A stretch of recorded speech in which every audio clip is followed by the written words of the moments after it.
आज के case studies के इस लेक्चर में बात करेंगे उन मामलों की जिन मामलों में अक्सर मुझसे कहा जाता है कि सर मुझसे पैसे की बहुत अधिक डिमांड कर रहे हैं और हम पैसा नहीं देना चाहते क्योंकि हमारी कोई गलती नहीं है, तो हम पैसा क्यों दें। तो चलिए आज के केस स्टडीज के इस लेक्चर में बात करेंगे। अगर आप पैसा नहीं देना चाहते तो अभी मत दीजिए, थोड़ा इंतजार करिए। हो सकता कि वास्तविकता में आपको एक पैसा ना देना पड़े और ये साबित हो जाए कि आपकी कोई गलती नहीं है। कुछ ऐसे भी मामले आते हैं जिसमें पति अपनी तरफ से खुद ही ऑफर करते हुए फिरता है कि मैं इतना देना चाहता हूं, और वो जितना बोलता है पत्नी उसका डेढ़ा या दुगना बोलने लगती है और फिर आके बात वहां पर रुक जाती है। तो पति पहले से ऐसा कोई ऑफर ना दे, और उसे ऑफर देना ही है तो किस तरीके से दे। चलिए आज के स्टडीज के इस लेक्चर में डिटेल में बात करते हैं कि आखिरकार अगर आप पैसा नहीं देना चाहते हो तो आपको एक पैसा नहीं देना पड़े, ऐसा आपके केस में हो सकता है और आपको डिवोर्स मिल सकती है और सारे केसेस खत्म हो सकते हैं। जय जिनेंद्र हूं केस जैन।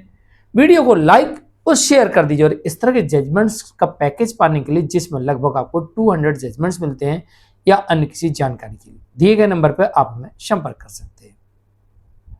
दरअसल हमारे पास में दोनों तरह के लोग अपनी बात रखते हैं।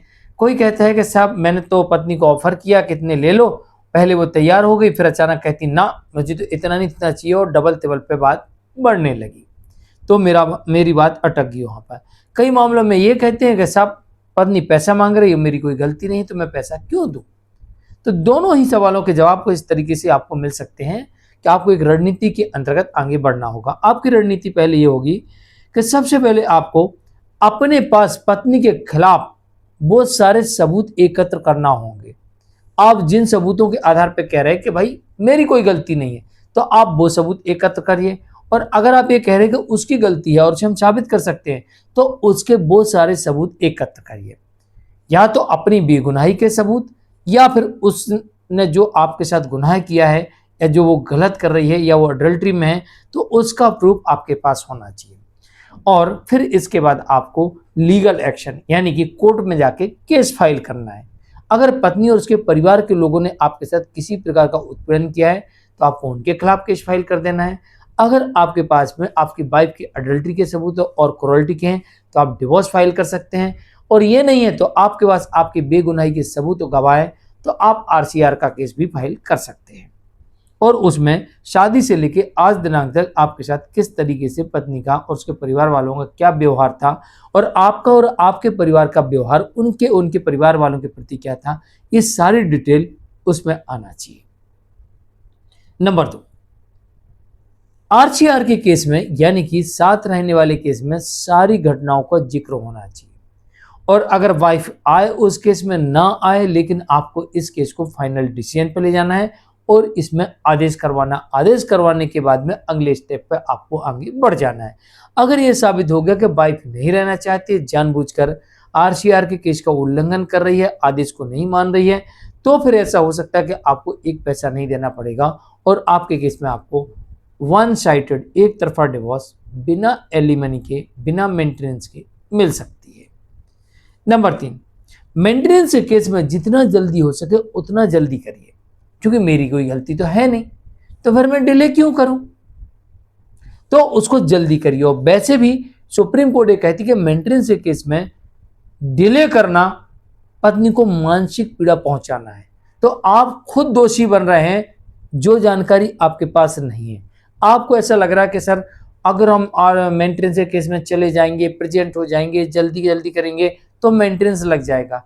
तो सुप्रीम कोर्ट की गाइडलाइंस के अकॉर्डिंग पत्नी को भरण पोषण आवेदन दिनांक से देने के लिए कहा गया है। तो आप भागेंगे तो आपको इकट्ठा देना पड़ेगा। इससे अच्छा है उसको जल्दी डिसाइड करवा लो, तो हो सकता है कम देना पड़े या ना देना पड़े।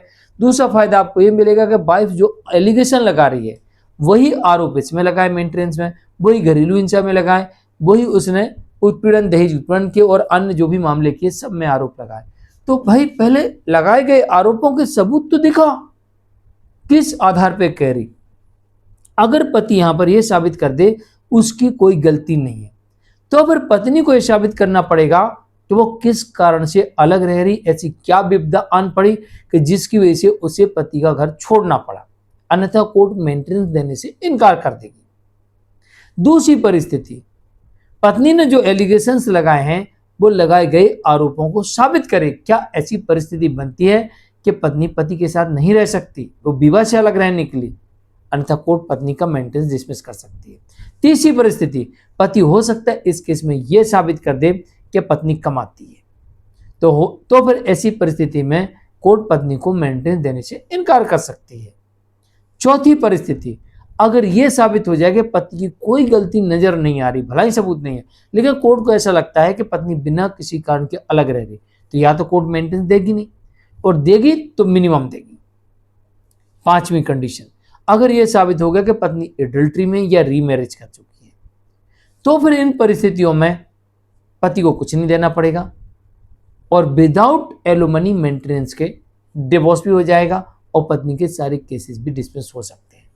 तो कुछ इस तरीके से पति आगे बढ़ सकता है और अपना पक्ष रख सकता है, और ऐसा हो सकता है कि बिना पैसे दिए भी इस केस में डिवोर्स हो सकता है। जानकारी कैसे लगी कमेंट में जरूर लिखिए, वीडियो को लाइक शेयर कर दीजिए। मिलते हैं एक और केस स्टडीज के एक और लेक्चर में। ध्यान रहे आपके पास अपनी बेगुनाही के सबूत हों या फिर पत्नी के द्वारा किए गए कृत्य के सबूत हों, या फिर पत्नी बिना सबूतों के आरोप लगा रही है तो आप उससे सबूत मांग लें।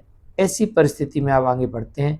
उम्मीद है कि आपको एक पैसा नहीं देना पड़े और आप झूठे केस में डिवोर्स भी ले पाएं और मेंटेनेंस और एलिमनी भी ना देना पड़े और सारे केस भी खत्म हो जाए। ऐसा हो सकता है। आज के लिए इतना ही। नमस्कार।